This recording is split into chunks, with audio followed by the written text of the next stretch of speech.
Hey, what's up, guys? Chad Hermansen here with Mental Edge Training Coach. Today, I'll be chatting with Danny Reynolds. Danny Reynolds is a 2009 sixth-round draft pick by the Angels. We were former colleagues together working in a facility as he was a pitching coach. Outstanding dude, hilarious. We're going to hear some good things from him. He is very good at the mental game as well. So enjoy this conversation with Danny Reynolds. All right, Danny Reynolds, my man. What's up, dude? How are you? Hey Chad, how's it going? I'm good. Yourself? I'm doing well. I'm doing awesome. I got to meet you, Danny. We were colleagues together for quite a few months over at a facility here in Las Vegas. We had a blast together. I heard many stories about you from your scout and my good buddy Jeff Scholzen, Yeah. who scouted you at the Angels. So I usually go with my athletes here and my people I interview. I love for them to share their story, and we add the mental game into it. So I'd love for you to kind of start with, kind of your background here in Vegas and leading up to where you were when you got drafted. Right. Yeah. So growing up in Las Vegas, we have pretty great weather year round. So I played lots of sports growing up. And then, as I got into high school, right, because the goal is always, hey, man, I can't wait to play varsity high school, no matter what sport it is. So that was always my goal. So I love to do a bunch of sports. I did cross country, basketball, and baseball. I loved basketball the most. Just unfortunately, I there was no future for me with basketball. Now, why you Uh, say just because, as a when I was a junior and I stopped playing my junior year, I was 5'9".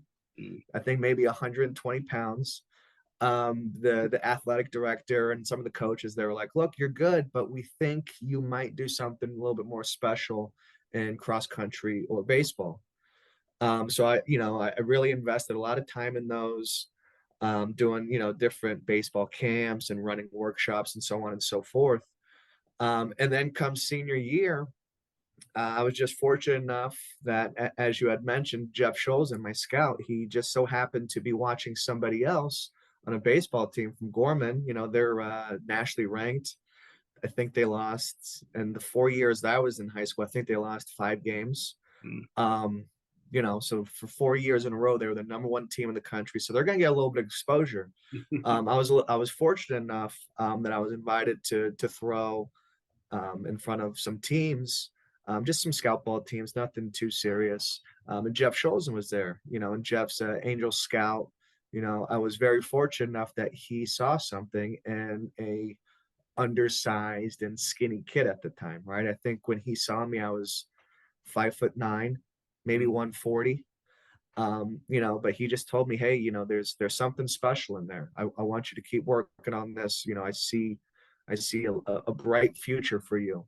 And then senior year, he invites me on to the Angel Scout team. And then things just really blossomed from there. Just really being able to devote my time into baseball and really refine some skills and focus more on. Yes, it was great.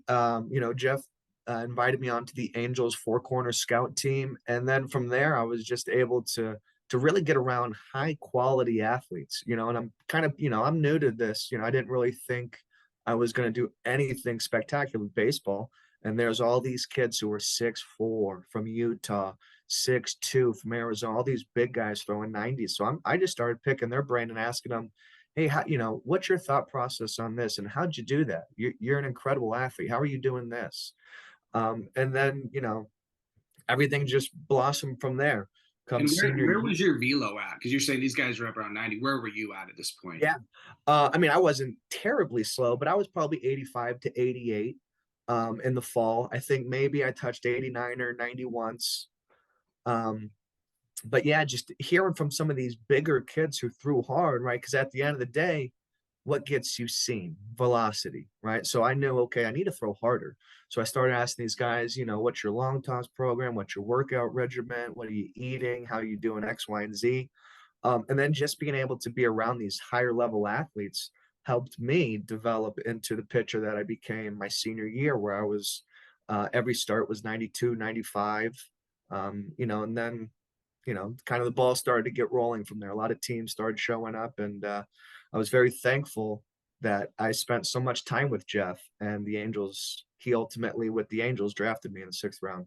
Okay, so you're having a pretty good senior year, enough to get drafted. So one of the things that intrigued me, because I didn't know much about you, what was, you tend to think sometimes when a player gets drafted, like, oh, he's already physically mature, and that's definitely the case, right, for a lot of right-handed pitchers coming out of high school.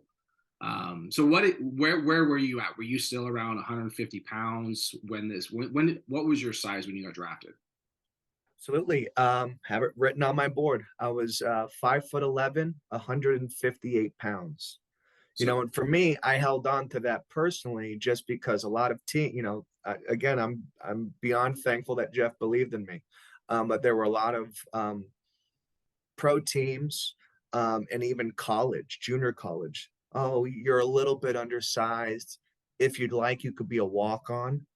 So I'm, a little bit of doubt there. And then I hook up with Jeff, a professional scout, who says, "Hey, man, I like your build. Keep working on it. I want you." hmm Yeah, You so know, it's obviously if you were thrown at that velocity, 90 to 95, come your senior year, you obviously have a quick arm. I remember when I was a scout, they would always talk about the smaller type frame. What can they handle? What's the workload that they could handle? If a small, you know, we've talked a lot about like your comp to Tim Lincecum, right? right. And kind of how you modeled yourself a little bit after him, even kind of look like him a little bit. It's kind of interesting. Senior Uh, year, I grew my hair out. I wanted to be just like, who didn't want to be like Tim Lincecum, yeah, so the so 5'10" guy. some of the younger guys that might listeners might not know about him. Tell us about him a little bit and why you followed him. Right. Yeah. So my dad's side of the family, they're all big, huge sports fans. They come from San Francisco.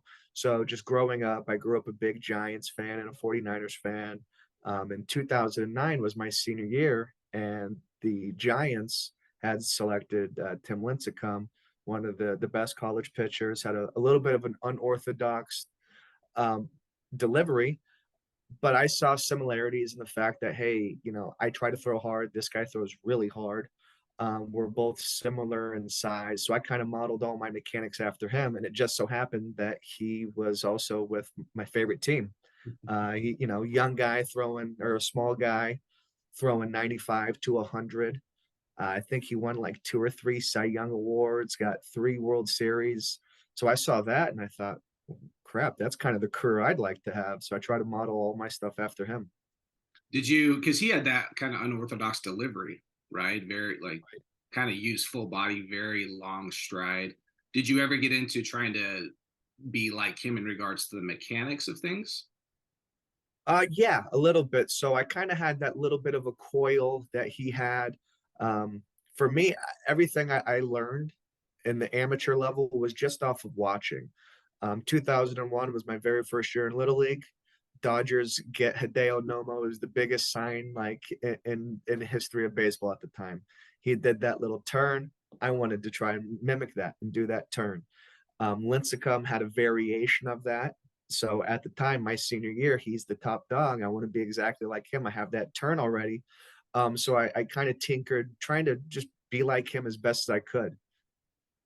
That's awesome. You mentioned Hideo Nomo, so I when I played with the Dodgers just for a felt like a snapshot. I remember a quick story with Nomo. I think he had already pitched that day. It was like a day game. We got on the plane, and he's Japanese, right? Is he from Right. Japan? Yeah. Um, he but he was always with an interpreter, right? I happened to be sitting right in front of them, and I could hear them kind of talking behind me. And he had finished his game, like he already pitched, right? He's like, "I'm getting wicked hammered today," Yeah. and just got plowed right in the, and just it was kind of loud, like kind of one of those guys. He might be a loud drunk in a way. Right. So he got pretty loud, and it was pretty funny. I was like, "Oh, it's a little different. It's kind of cool." Right. Uh, Yeah. Yeah. You that's wouldn't cool. expect that. Yeah, exactly. So you kind of model yourself after Lincecum. So you get drafted. Now, tell us a little bit about, because you're an undersized righty. just throwing gas. What was your college experience like and your recruiting experience? So that was very cool. That was probably one of the most exciting times for me. And again, I mean, it all kind of really goes back to Jeff. Jeff put me in the position to succeed, right? And I saw, like I said, these bigger guys throwing harder. They're also getting more recruiting from colleges. So I was picking their brain. Hey, how do you handle these questions? Hey, how do you talk to this person and what should you say and X, Y, and Z? And just going through the recruiting process because I was not expecting any of this to happen to me. Um, so the recruiting process was, I mean, it was an exciting time. I didn't anticipate it, and luckily enough, from the Angels Four Corners scout team, I had a bunch of other ball players kind of helping me out and guiding me along the way. Who were some of those guys, if you don't mind me asking? Yeah, it was Littlewood's son. He was a huge, huge prospect. I think he went like first or second round. Yeah. So Okay. he was getting a lot of interest. So, he helped me kind of how to navigate, just conversations with these guys. Another one was a local kid, Jeff Malm. I think he owns maybe every hitting record in high school, and he's, first, second round guy, owns all these records, so he's getting a lot of college interest and recruiting. So I leaned heavily on these guys, just, asking them, hey, what would you say in this situation? And, and how do you handle these conversations? So it was very it was very cool. Kind of got the binder of all these colleges that are sending you letters and stuff, and just learning how to respond to them. That's a huge thing. Yeah, that's awesome. And you had a now who did you end up committing to? And I remember you saying you had conversations with Dixie quite a bit at that time. Is that right? Sure. Yeah, I went to Littlewood. It's weird how the baseball world works. I relied heavily on Littlewood because he was a huge prospect, lots of college interests, lots of professional interest that wound up signing first or second round. But his dad was also the head coach at Dixie State. He drove down to Las Vegas, I believe, junior and senior year to watch me. Um, and that just blew me away. Just the dedication to go to another state. Sure, it's not that far of a travel, but just to show that, hey, I'm actually truly interested in you, and I want to watch you. Yeah, but it was pretty cool. Because like I said, I relied heavily on the son Littlewood, and it just so happened his dad was Dixie State head coach. He had visited me to just to chit chat, see how I am as a person, came to watch me as a game at the games, see how I was as a ball player. And then just that dedication to his athletes made me commit to him. He watched me twice, and he told me, he stuck his hand out and said, "I'd like to offer you a scholarship. If you'd be willing to come here." And at the time, nobody was really offering me scholarships because I was a undersized guy in their eyes.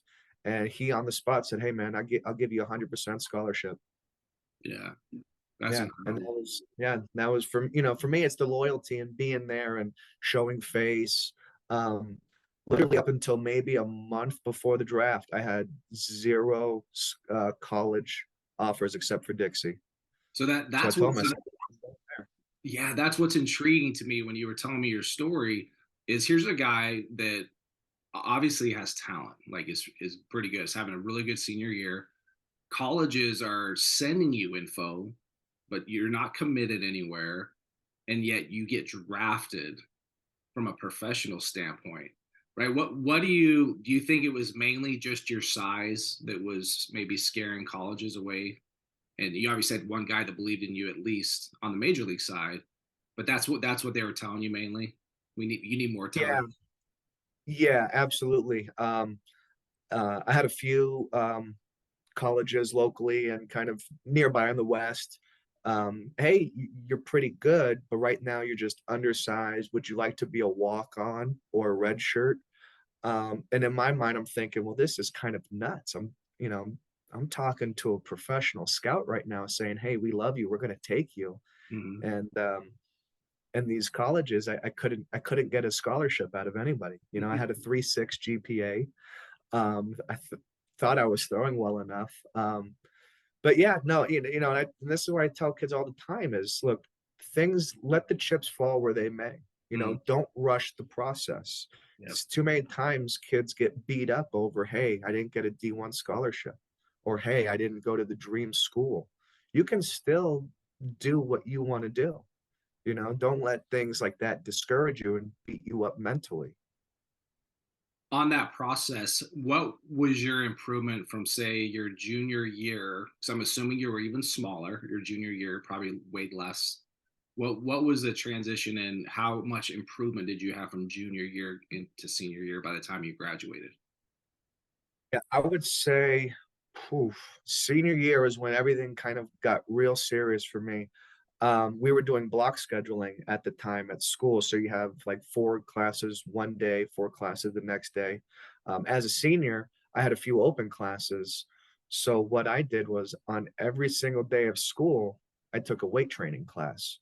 So every day I'm at school, I have an open period, somewhere.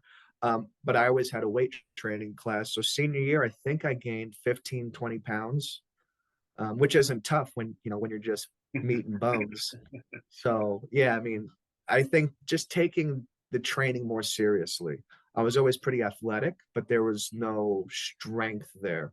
So being at the school, being on campus, and being forced to be in a weight training class every day helped me just with leaps and bounds getting better.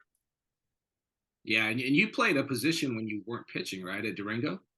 Yes, yeah, I was usually outfield because I was fortunate enough that at my high school we had some studs.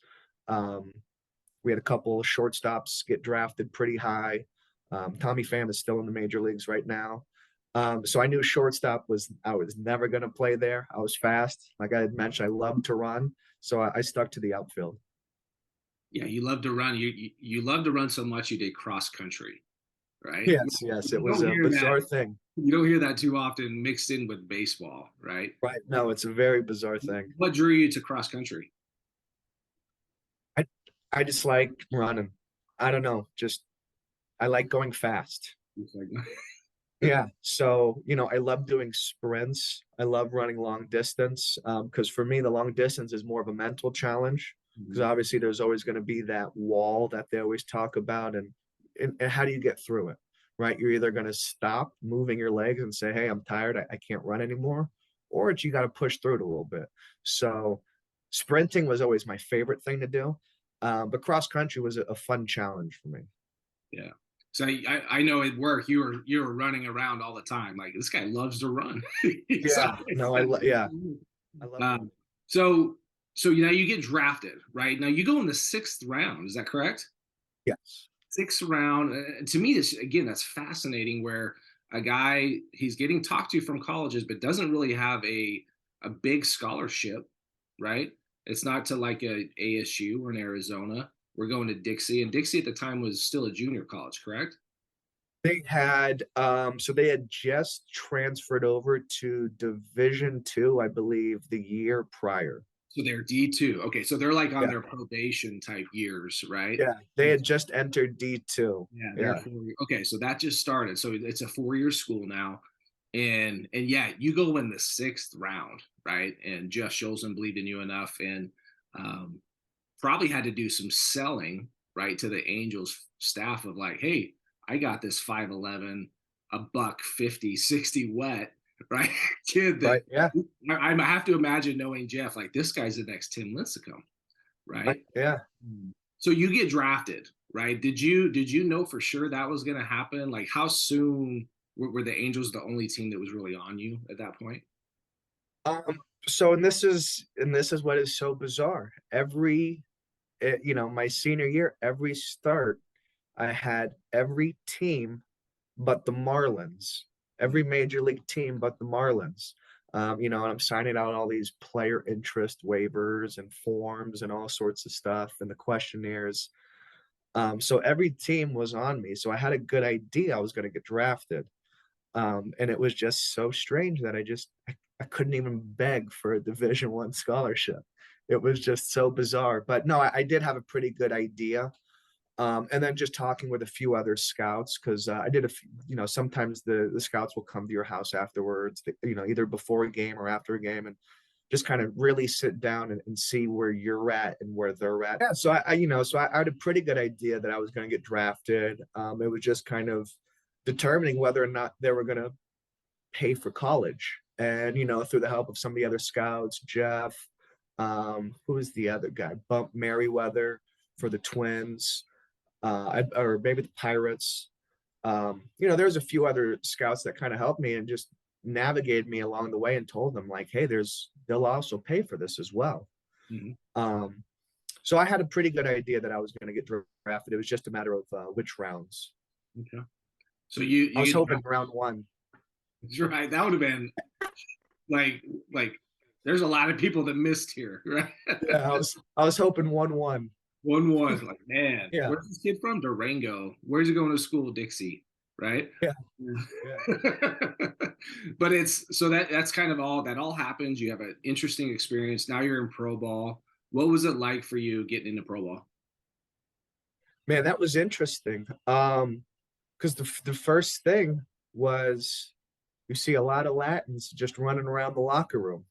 Mhm. Mhm. So that was, very loud, very, very loud. I'm a loud guy. I like to just be bouncing around. But kind of that upbringing, just from, the club ball and high school and hey, you can't show emotion. You got to sit down, be quiet on the bus, be quiet in the dugout and all sorts of stuff. So seeing all that different type of excitement, that was pretty fun. And then just seeing how good these guys are, right? Everyone thinks, oh, I got drafted. I'm the best. You're you're not even the best in your round. Yeah, but no, it's pretty fun just, seeing how great all these athletes are. Because you always think, oh, I'm getting drafted. I'm good at my high school, or I'm good at my college, or maybe I'm amazing and I'm one of the best in my state. Right. But once you get into pro ball, you don't realize how many other guys were the best at their school, city, or state. And it was very eye-opening for me. Yeah, absolutely. What were some of the, obviously this is we talk a lot about the mental game right here on this show. What were some of the things that started to work for you in regards to the mental game, and what was the hurdles that you went through? Yeah, so I think some hurdles just on the mental side initially are learning to be even keel, right? A lot of guys will probably come in. Yeah, so I think just learning how to be even keel. A lot of guys will be too confident, and once they face adversity, they kind of that confidence gets shattered, and it's tough to repair that. Conversely, also there's the issues of not believing you should be there, right? I don't know if they should have taken the risk on me. I don't know if I can compete at this level. Man, this is going to be tough. I don't know if I can make it to the major leagues. There's a lot of mental hurdles, and for me, I just try to, you know, just compete one day at a time. I was very fortunate that my high school pitching coach had played professionally, so he would always just tell us, "Win the pitch. You can only throw one pitch at a time, so just win that pitch." And I took that personally. For me, my whole thing would either be one more or the next one, right? So on the mound, it was I'm gonna, after I throw the pitch, I can't worry about it. I now move on to the next pitch. I can't let the pitch I threw 2 innings ago ruin the rest of my outing. Mhm. And same thing with any aspect in life, whether it's, oh man, we got to work out again. Okay, well, let me finish this one rep. Let's get to the next rep. So for me, it was just, it sounds so cliche, but you really have to break things down just real short term, right? For me, it was, all right, one more, let's do one more workout, or let's finish this next pitch, however it was, and not try to look too far down the road. Okay. So you're constantly trying to stay in the present moment, right? To keep your mind set and focused on that one thing you need to do. Absolutely. Yeah, absolutely. Because, oftentimes, And it happened to me, and I'm sure it happens to everybody, right? You have one good outing and you think, well, dude, I can coast for the rest of the season. I'm the best. I Mhm. just went 8 innings shutty. No one could tell me what to do, and then it's, oh, let me see what the schedule's going to look like in August or, September. Hopefully we're in the playoffs or October instead of, hey, man, it's the third start of the season. Let's try to have a great fourth start of the season. Yeah. On that note, I was just thinking, a thought came to me with, so you're what, 18, 19 when you get drafted? Yeah, And 18. how many years Just did you, turned 18. how many years did you play pro ball? I played till 2019, so I guess 10 years. So 10 years. So about 18 to 28 to 29 years old, roughly, right? What was the difference when you became like your last few years that you played? What was maybe some of the main parts of your growth mentally that you could share with us? Yeah, was I realized I need help, right? And I think we've talked about this a little bit. Um, was just I didn't really believe in all these other sorts of coaching, right? And in the last couple of years of my career, I realized, well, my velocity is going a little bit down, my accuracy is going a little bit down. Things are starting to bother me. Let me go see some coaching. So I was fortunate enough that I saw my I saw my first pitching coach my seventh or eighth year of pro ball after I got released a couple times. I'm 25, 26, whatever it is. But he just kind of showed me what mechanics are and how the body moves. Also talked to us a little bit about breathing patterns, how to just relax on the mound. So it wasn't until later on in my career, and too little, too late. I don't believe so because now I've learned the things. Mhm. But it was going out, investing in the money in a coach, which is ultimately investing in myself, learning how to attack the mental side, learning how to break down my own mechanics and see where I have deficiencies at. Yeah, I think that's very in line with at least my personal experience with learning as a hitter, like what I Right, can and can't do. A coach tells you this, you try it, that doesn't work. A coach tells you that. So you kind of learn how to filter out what may or may not work for you. right. You're the one that's on the mound. You're the one that's trying to figure it out. But yeah, that I found that intriguing when you told me um, that you had played pro ball for quite a few years and you felt like, man, I don't feel like no anyone's really helped me improve as a pitcher, right? Yeah. And I think was it when you got to Houston that you said like, man, it was completely different over there. Oh, yeah, absolutely. Unfortunately, I think, my first couple years of pro ball, it was just, hey, you throw hard and you're throwing harder every year. Let's just throw harder, right? No one really tells you what that means or how to go about it. So I never was really given any direct instruction on how to kind of improve. And then later on in my career, I ended up going to Houston where they had Brett Strom, who's their major league pitching coach. I go over there to major league spring training. They're talking about mechanics. Blew me away. I told him, I said, I don't really know what that means. I don't know what we're talking about. Can I just leave? This doesn't make any sense. This makes no sense to me. Um, It's a you know, and different it's language to you. Yeah, it was incredible. The things he's talking about, and Brent Strom, I think he's probably in his late 60s, maybe a older gentleman, and he's breaking down all sorts of mechanical issues and strengths and weaknesses. And I mean, you look at him and you're like, I don't know if this is the how does this guy know everything? And it was incredible because with Houston, they've had some great pitchers in the past, and I only spent the spring training with them, but I guess they're a very tight knit organization. And in Florida, I mean, you got Roger Clemens coming out, watching bullpens, telling people, "Hey, try this, try that." I mean, you got the Express himself, Nolan Ryan, coming out, and these guys are talking mechanics, and these are some of the biggest human beings that have like maybe ever stepped foot on a mound. I mean, it was incredible, just picking the brains. I don't even know if it's picking the brains of them that, because they just have so much knowledge. Yeah. Um, but when those guys are talking to you, Roger Clemens is saying, "Hey, try this," and Nolan Ryan is offering advice. You're just like, "Holy crap! These guys know about mechanics, and they're massive, and they know how to work out, and they've played healthy for 15, 20 years, and they're Cy Young and All Stars and this and that." You really take notice, Hmm. right? So hearing their philosophy on mechanics in conjunction with weight training, I didn't know that that was a thing. Yeah. So it was just so cool just hearing from Brent Strom, who's like a dinosaur, and he's breaking down all new wave mechanics and all types of ways to move your hips and your body. And then you got Roger Clemens, Nolan Ryan, these guys breaking down mechanics and strength training. It was one of the coolest things ever. So in your 10 years of pro ball, you continue to develop, and you got a velocity wise that you hit triple digits, right? You hit 100. I'd gotten up to triple digits.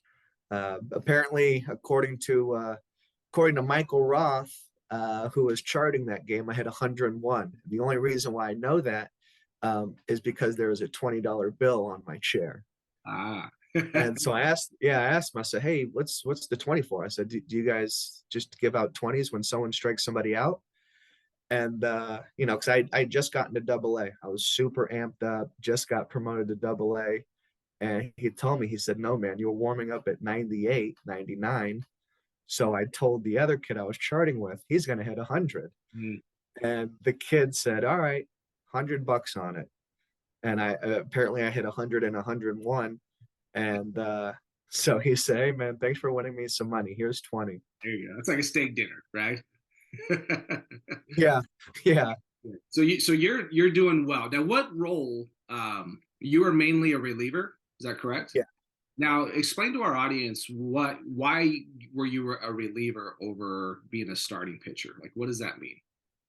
Right. So I was a starter for a little bit. Just at the amateur level, everything is velocity, velocity, velocity. Like I told you, I didn't blossom into throwing hard early. So as a young kid, I had a really good curveball. I never really cared too much about a changeup because I had this cool, beautiful, sweeping curveball. That's all I threw. And then I grew into some velocity. So I had a fastball and curveball. Yeah. So as a starting pitcher at the professional levels, I didn't have a changeup. So the hitters would easily be able to distinguish a fastball and a curveball just by the way they move. So just because of not having anything that I could throw off of my fastball, like a changeup or a slider, I moved to the pen, and then I became kind of a jack of all trades. Can go because of my history as a starting pitcher. I could be long relief because I had two decent pitches. Sometimes I would be closer sometimes. So um, yeah, I just didn't have that changeup that would get me around the second or third time of the order. Okay. So you're mainly a two to maybe a three pitch guy. And you told me a few times that I was the kind of guy that would just go in and I'm giving you all I have, right? For that, because you're probably gonna be an inning, maybe two. Were there plenty of opportunities for you that you threw like 2, 3, 4 days in a row? Yeah, towards the end of my career, when I really started to learn about mechanics, that's where I started to really thrive. I would be able to bounce back better. I knew how to self-correct some of my own problems on the mound. And also being an older athlete, I had that comfortability with the coaching staffs where I could say, "Hey, if you throw me one inning, I'm good to go 5 days in a row." Mm, So towards the end of my career, that was kind of my role was, "Hey, if you're going to go one inning, throw me every day." okay. What were some of the mechanical things that you learned from being a younger pitcher to growing into an older pitcher, knowing kind of what you're doing? What were some of the biggest jumps for you? For me, it was direction, cleaning up my direction to the plate. As I had mentioned earlier, I had a lot of influence from Hideo Nomo and Tim Lincecum, and those guys, they're major league pitchers, right? So they're the cream of the crop, and they know exactly what they're doing. I tried to copy them and I didn't know what the heck I was doing. So I got my hips going one way, I got my head leaning one way. So my body was always going in all sorts of different directions. It wasn't until I found my pitching coach where he goes, "Look, man, you got some good things working for you. You know, it's unfortunate that your lower half's facing one way and your upper half's facing another." So I did a lot of just training on going straight. And that was as crazy as it sounds. That was a huge fix for me. So I threw a lot of crossfire, they would say, where I have my legs kind of going one way and I have to really torque my upper half. Yeah, I remember you were talking one day about, whether you're stepping across the line or on the left side of the line as a right-handed pitcher, where just by being a little bit off on either side, the degree of missing, right, the spot that you're trying to hit, how that can be very telling and allows you to struggle a little bit with the consistency of that. Yeah, so as a young amateur athlete who had never taken any pitching classes, never heard of any pitching lessons or anything like that, my direction was way offline. Because my thought process as an amateur, knowing nothing, was, hey, if I step over towards the third base dugout, the hitter's going to be scared of me. And sure, at the amateur level, that might work. But doing it, pitch after pitch, week after week, year after year, it's going to catch up with your body. Mhm. You Yeah, know, the then only guys I've seen that, like, I think of like a Jake Arrieta, right? That I think he just retired, if I'm not mistaken, but big dude, big legs, has some, quite big, some flexibility. He does Pilates, right, to keep him right, loose. yeah, There's only like Jared Weaver's another one that comes to mind. yeah, Excuse me, Jeff. I think more Jeff Weaver. No, Jared with the Angels. Apologize. yeah. That are able to repeat that mechanic where it's really cross body, cross fire. So I'm curious too. So being an outsider looking at your career, you played 10 years, you played a lot in AAA. How many opportunities or are you aware of that you were like that close to getting to the big leagues?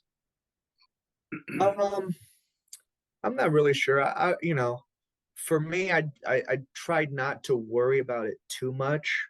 Um, I just always try to put myself in a position to receive that phone call. Mhm. Um, yes, there was one time where I thought I had gotten the phone call that everyone dreams about. I just finished a pretty good spring training with the Astros. The first two nights, I think they went through maybe 10 arms, so they were a little bit depleted. And I get that I'm in Double A in Corpus Christi, and our season starts on game 3 of the Major League season. So I'm driving to the stadium. I get a call from Jeff Lunau, who was the GM, I believe, at the time. Maybe still is. He calls me and he goes, "Hey, Danny, I'm not sure if you've been following our big league team, but we've ran through some arms." I'm thinking I'm getting the call of a lifetime. So I said, "Oh man, Jeff, I'm sorry to hear that. What's your next move?" And I'm hoping he's going to say, "Hey, congratulations." And he goes, "Well, Danny, we need arms. We need arms bad. So what we're going to do, Danny, is we're going to DFA you and we're going to call up a kid from AAA." So, so it went from hopefully one of the best phone calls of all time to, "Hey man, we actually got to get rid of you and we're going to call up another kid." So it was it was a pretty funny phone call. It that's a was that's a strange way to go about yeah, that, right? Why like yeah, why it would was a pretty funny phone call. And that's why I tell guys, don't like worry or stress about trying to get it too much, right? Obviously, we all know that's our goal. The end goal is we want to get that phone call. Hey, you're going to make it. But when you put so much priority on it, you then create a lot of undue stress on yourself. Yeah, no doubt. And I would have to imagine because I think there's the pitching side of the game, and there's the fielding position player side of the game, and no doubt, like when you're in AAA, you're paying attention, right? Especially if you're doing well. Right. I'd have to imagine you're Right. kind of, Yes. but also that can it can be to the point where you're paying too much attention, and you're losing focus of what you're trying to do, which is improve, do the things you need to do in the game each and every day, continue your process, right, of getting better and keeping your focus where it needs to be and control what you can control, right? And so your 10 years goes, right? You've experienced your whole professional career, and you are actually one of the guys that, like you mentioned when you got drafted, like, I need to make sure that I get my education paid for because I want to utilize that. And I don't know what the number is, but I think it's a pretty small number of minor league professional players that actually use that education money that's given to them, right? Because if I'm not mistaken, you have 2 years till the time you declare that you've retired or your last year you played, and that money depletes, like it's gone, right? And so that's what you're doing now. You're going to school. Yeah, yeah. Right now I'm at UNLV and in the business program. In So the that's business. where I'm at currently. Very cool.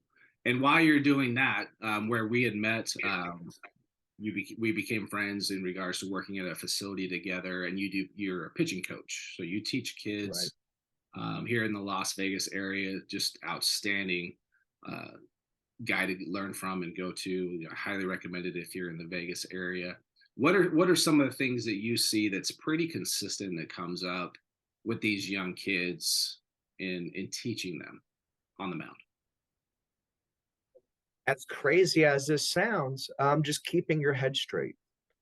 Um, Oftentimes kids are right now, everyone knows velocity will get you seen.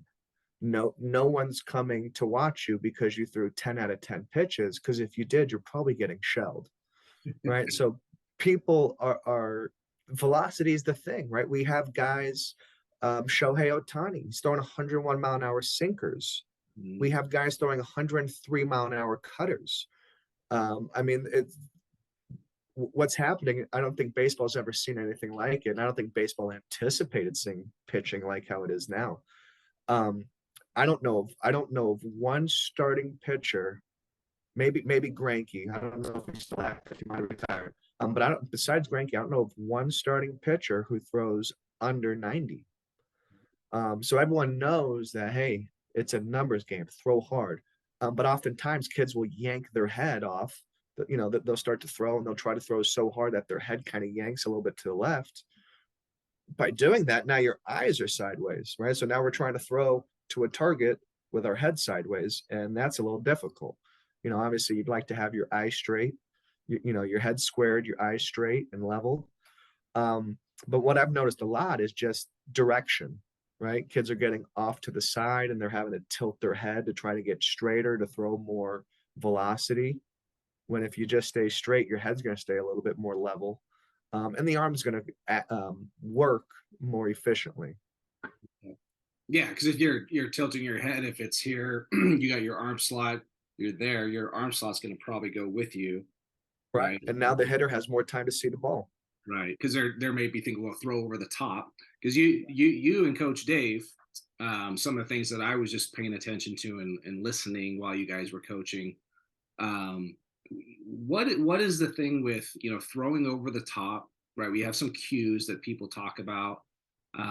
What would you say are the throwing over the top versus you talked about more getting the hand away from your head? Tell me a little bit about that. Right. Yeah. So I try to tell these kids, don't think, well, first we explain what over the top means. Because before I work with any kid, I'll usually ask them, hey, what do you know about throwing over the top? And they immediately reach their head or their hand as high as they can over their head. Right. And just like any other human, right? We've all been in a classroom. When we raise our hand, what do? We tilt our head, right? Gotta get Because your it's head out of the way, right? it's a very uncomfortable feeling on your trap, Mhm. very uncomfortable, right? So I tell these kids, imagine doing that with a baseball as hard as you humanly can. That doesn't make much sense. Um, so telling these kids throw over the top, I really explain to them that what I mean is your fingers are over the top of the baseball. Um, and then you kind of have to explain them the function of the elbow. And, once we kind of get into this position, right, the hand doesn't go up, right? The elbow extends outward.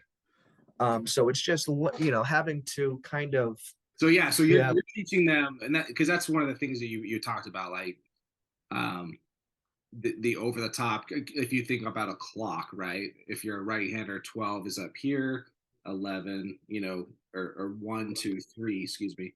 So a lot of people think probably more 1 o'clock, really high. Would you say? And right. Yeah. it's what happens when you're too high with your arm slot? Yeah, so what happens is now you start overly activating your trap muscles and so but yeah, so I try to tell kids we almost want to hide that ball behind our head. If you get that arm up way too high, especially even before we release the ball, the batter is going to see that ball a full 60 feet 6 inches, right? We're trying to hide and disguise that ball as best as we can, so by the time they pick up the baseball, they're only seeing it from maybe 54 feet or 50 feet. You know, we want to shrink the distance that they can actually see the ball. Yeah, so I kind of assume that that's one of the things that the over the top part, and kids are understanding. I didn't understand that either. Like you just think. I remember even as a shortstop, I tried to throw over the top, and I know like just seeing pictures and with knowing my arm slot was always off. I was like, I know my head was here because I was trying to throw it hard, and I was probably 1 o'clock. And if I just get my head straight, it's gonna drop it down and get more into a more athletic, probably repeatable, and not hurt. And that's the biggest thing is, at the end of the day, you'll never receive that phone call either from the varsity coach or maybe a college coach or hell, maybe even the major league team. You won't receive that phone call if you're always hurt.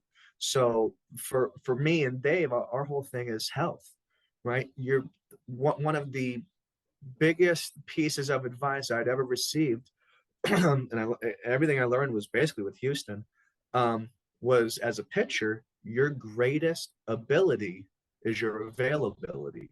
You could be the greatest pitcher in the world, but if you're always hurt, you'll never play. So it's teach these kids how to be healthy, and then because I was more of a visual learner, I always like to bring up pictures and videos of great pitchers, right? Like Pedro Martinez. So are But you, yeah, no, I always try to show them pictures and videos of the greats, whether it's DeGrom, maybe it's Josh Hader, maybe Aroldis Chapman, maybe Nolan Ryan, Pedro Martinez, some of the fastest throwers this planet's ever seen, some of the people who have the most strikeouts this planet's ever seen. Edwin Diaz, so, someone who has arguably the most swing and miss stuff in baseball history, right? And it's showing these guys at certain points in your delivery, everyone looks the same, and showing them, hey, your arm goes out and not up. yeah, and explain that a little bit more. So you're saying your hand gets behind you and your elbow extends kind of to get your hand and your elbow away from your body. Is that right? Right. Yeah. So, and it's a very interesting thing explaining to kids that we lead with the elbow. Because everyone's always taught, hey, don't let your elbow go first, right? You don't want to push the ball. But it's kind of, and this is where you have to really explain things again, like over the top. What does that mean? Just put your fingers over the top of the ball. When I tell kids we lead with our elbow, that's how the body organizes itself, right? You don't get any layback, right? My arm could never lay back if I didn't have my elbow first, Okay. right? So a lot of times kids think, oh, I don't want to have my elbow first, so they end up pushing the ball this way instead of allowing that elbow to come first, kind of turn that corner, and now that arm extends. Interesting. Yeah. Yeah, I don't know how that looks. I just did it lefty, so it might look pretty silly. Yeah, dude, that's how good you are. You can do it But yeah, right right-handed. away. Yeah, but I mean, you want that elbow to come forward, right? And now we extend our hand on top. Yeah. But again, it's having to show these kids because a lot of times um, they're told, "Hey, don't lead with your elbow, don't do that." And everyone knows the only way you throw a curveball is you have to have that elbow forward. So it's again, it's there's a lot of things that are just not explained well enough. Mhm. So that's where I find myself doing a lot of the work is just kind of explaining what certain things mean. Um, because there's just a lot of negative connotations with certain phrases, statements, sentences, especially in baseball. Throw strikes. Duh. I'm a pitcher. It's my job. I know throw strikes. That comes off very negative to a kid. And as a kid, you hear something like that. More times than not, you result to only two ways to getting around it is someone tells you throw strikes, you're either going to slow your body down and push it, right? Which as a hitter, you're like, thank God he's pushing it. Now I can really tee off. Mhm. Or as a young kid, right? The other end of that is, oh, throw strikes. Okay. Now I get real angry. I get real tight. I get real tense. I yank the ball. Both things are terrible results. Right? One, you're probably giving up a bomb because you babied the pitch and you threw it over the plate. The other one, you probably threw it to the backstop because you're so angry at the coach for telling you, hey, throw strikes, throw strikes. I know. Yeah. Well, But and yeah, it's yeah, and like on that note, like that's where training yourself to know, like that would be an outside source of a coach like saying something to you and then allowing that information to kind of seep into you, if you will, and then you react to it. Right, you're reacting by the thought of what he said, right? And now it's making you kind of feel mad. And my anger is going to turn into me, okay, my action with this now, I'm going to chuck it as hard as I can. I don't care where it goes because I'm just trying to let out my anger rather than learning how to control, right, what somebody says. In this regard, your pitching coach, like we learn how to control our thought and really our emotion behind what the guy's saying so we can stay in control of, of ourselves on the mound. absolutely, man, and especially in baseball, it's so tough, right? Because obviously, hitting a baseball is the hardest thing to do in any sport. But conversely, you miss your release point by 1/4 of an inch. You're missing your location by no less than 2 feet. So it's pitching's very tough in that aspect as well. And that's why we always try to give constructive criticism in a positive way. Yeah. Just because it's again it's such a tough sport. It's a game of inches. Hitting's a game of failure. So it's giving them the positive reinforcement to where they don't mentally beat themselves up and say, "Hey, man, I'm done with this game. I hate this game. This game's driving me so mad. I don't even want to play it." Because Yeah. at the end of the day, we're baseball guys. We love the game. The last thing I want is someone to say, screw this game. I don't want it. So with your lessons that you do, because you were doing some individual lessons and then you got into group training, um, some what advice would you give? Because anytime a person or coach does some lessons, you have um, parents involved, right? They're paying you to help their kid, train them mechanically, mentally, all these things, right? Um, and some coaches are like, I don't want the parent near my lesson, right? I need to be focused with him because as you're in the way, and your kid is worried more about what you're thinking of him while he's hitting or while he's pitching. And it can certainly go both ways. You've done a pitching class with you and Coach Dave where you want parents like literally sitting there watching what's happening and what's going on. So explain that philosophy for us. Yeah. So again, right, it's explaining the terminology and explaining the mechanics the proper way. Um, I will see a kid for 1 hour a week. The week is 168 hours. I get 1 hour of that time. So I tell every parent, hey, I want you as close as you can. You need to be digesting this information. So when little Billy goes to the game and I'm not able to watch, you can tell him, hey, keep your head straight, or hey, your direction, you're getting a little bit offline, you Mhm. know. Because a parent at the end of the day, they're going to be with the kid way more than a coach would be. So I want them to know all the information that's being said. Additionally, I give whether it's a private client in the group classes, each kid gets homework Mhm. to work on, and it's only maybe 10 minutes. Yeah. Usually, I say 2 to 5 minutes. But if they really need to work on something, it'll be 10 minutes. So I want these parents to be aware of that as well, and I hold parents accountable just as much as the kids.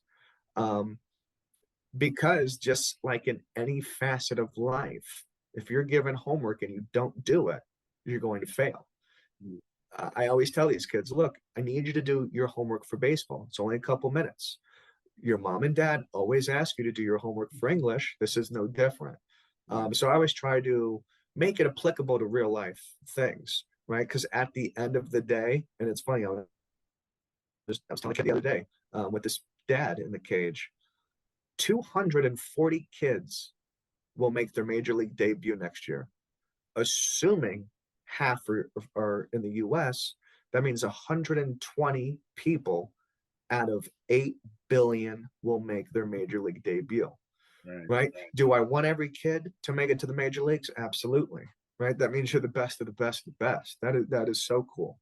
But I also want them to keep it realistic, right? That doesn't mean you get to goof off, but you still have to do your homework, Mhm. right? No different than if you're in science class and science is tough, that doesn't mean you're just going to quit. You still need to do all your homework. Yeah. Absolutely. No, that's good. And so that's what I found interesting, right? When because I think pitching is definitely a little bit different from hitting, right? Where I Yeah, personally have noticed when I do my hitting lessons, right? If I'm trying to say something to the player, I'm having more of a conversation, right, with the player, right. trying to teach them and show them something.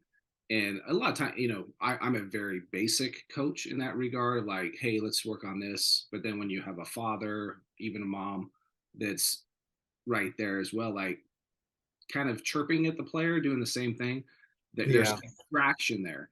So absolutely. I think the advice would be like if you're a parent, like you should be there to learn as well. And Right, you're literally paying a coach to teach your son or your daughter what the information they know, and they have some eyes to see to train the player, right? So allow that to happen. You should be, as a parent, willing to learn, willing to listen, right, and soak up that information as well. We don't really need your input from a coach's standpoint. Otherwise, why are you paying the coach to coach your kid, right? right. And so, Yeah, no, absolutely. It's funny because we had something like that in one of our classes. One of the parents kept chirping the kid, and we said, "Hey, parent, look, we're the coaches. We're asking for X, Y, and Z. We don't need your input, right? We invite you in, but at the same time, we don't want to. We can kick you out. right, yeah. You So like, know, there's some boundaries there, right? right? Yeah, And I think most coaches, in a way, don't necessarily set those boundaries until like they have to be set, because you kind of expect like, hey, right, let me coach your kid. Um, so that's great, man. right. If you're in the Las Vegas area, I highly recommend. Now, are you still doing a pitching class now? Like, what's your availability? Like, how does a kid that's here in Vegas get to work with you? Yeah, so they can reach out online or shoot me a message at my phone number. Um, but yeah, we just finished up our 10-week off-season program.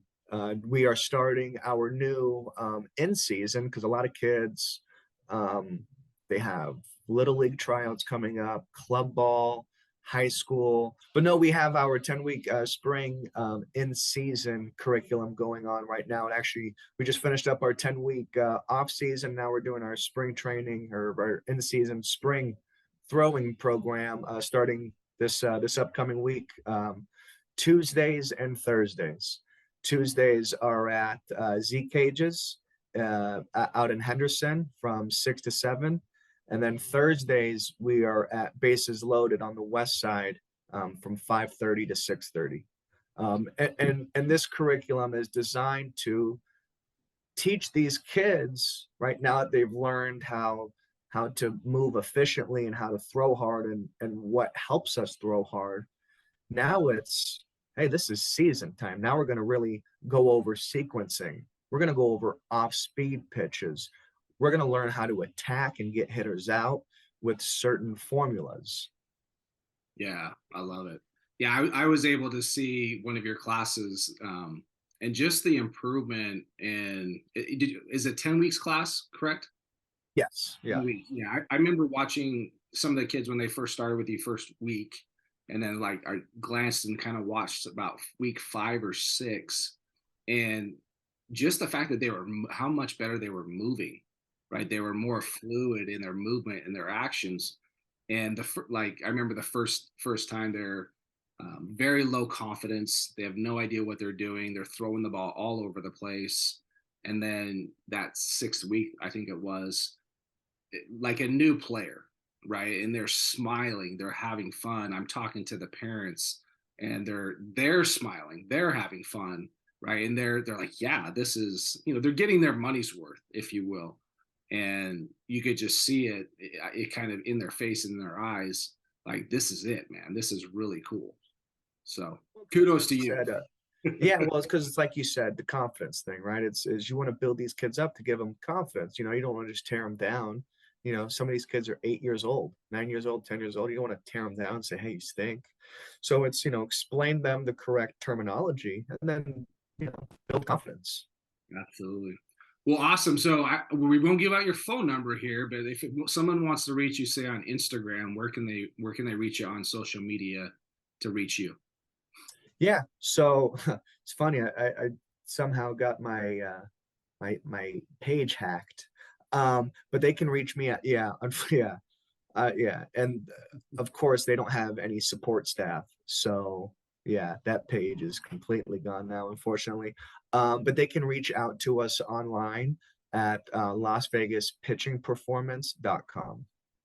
LasVegasPitchingPerformance.com. Yeah, yeah. Or if they want, they can search up Danny Reynolds. I believe Danny Reynolds pitching on Facebook. Perfect. Okay. Yeah, guys, I highly recommend it if you're in Vegas, do it. And don't be afraid. I think people are afraid to do group training. And it's really interesting when you get into the group training parts of things where the competition is there. You start to kind of really, the focus that I saw in your classes was much better than 30 minutes, 1 hour pitching lesson. I'm sure you're like, that only makes sense maybe the first time. You're kind of getting the lingo down and the movements, and you're really slowing it and breaking it down.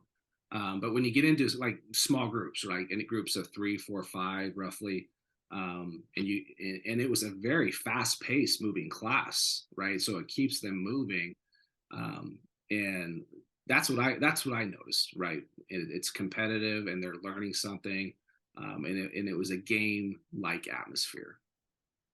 No, absolutely. It's always funny too, because parents always think, oh, it's a group thing. I'm not going to get my money's worth and X, Y, and Z.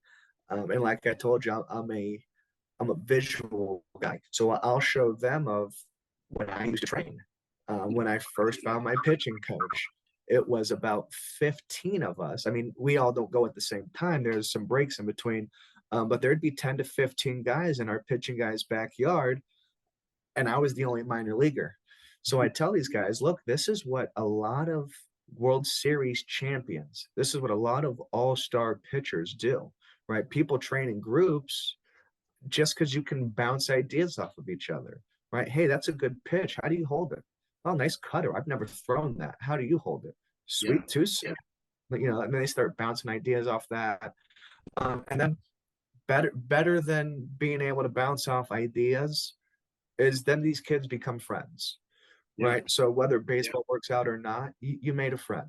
You know what I mean? And and at the end of the day, it's positively impact these kids in any way, shape, or form, whether it's baseball, friendship, making sure that they do homework, whether it's in school or baseball school.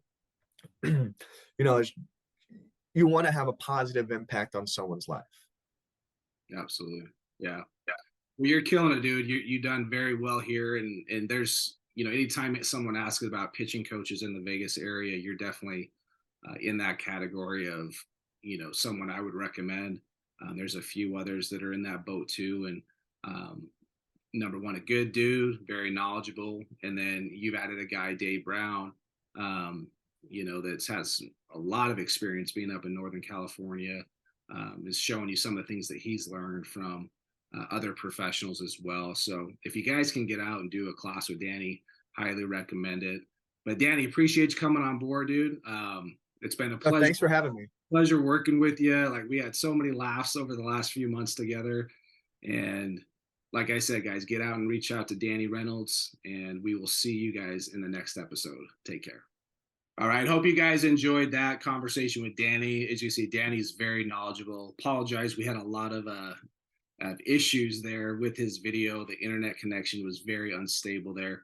But want to let you make sure you guys are aware that I am now doing the Mental Edge life coaching, really live weekly calls every Monday night at 7 to 8:30 p.m. Pacific Standard Time.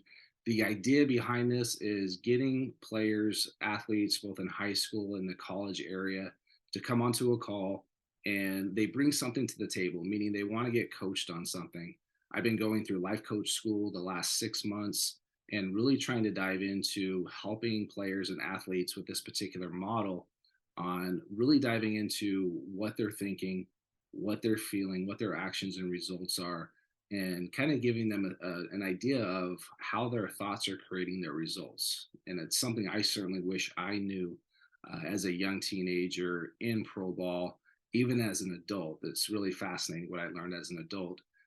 Being at the age I'm at now, really would have been cool to apply these type of things in my life. So it's very cheap membership in regards to it's affordable. It's $25 a month currently. So come on board, visit mentaledgetrainingcoach.com.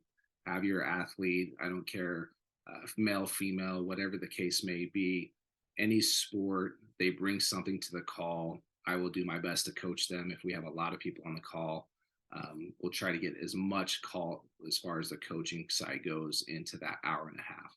And once that continues to grow, I'll start to add possibly more time slots and more opportunities to get coached. So thank you, and we'll see you in the next episode. Take care.